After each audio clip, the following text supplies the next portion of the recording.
Hello guys, tignan niyo yung eksena dito sa may campsite, sa may sitio, may sawa, sa may Tanay Rizal. So, kaninang umaga to.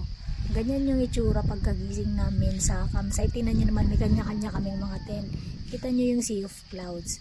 Tapos madidinig nyo yung tilawak ng manok at saka yung mga huni ng magat ibang mga hibon. So, ganyan katahimik.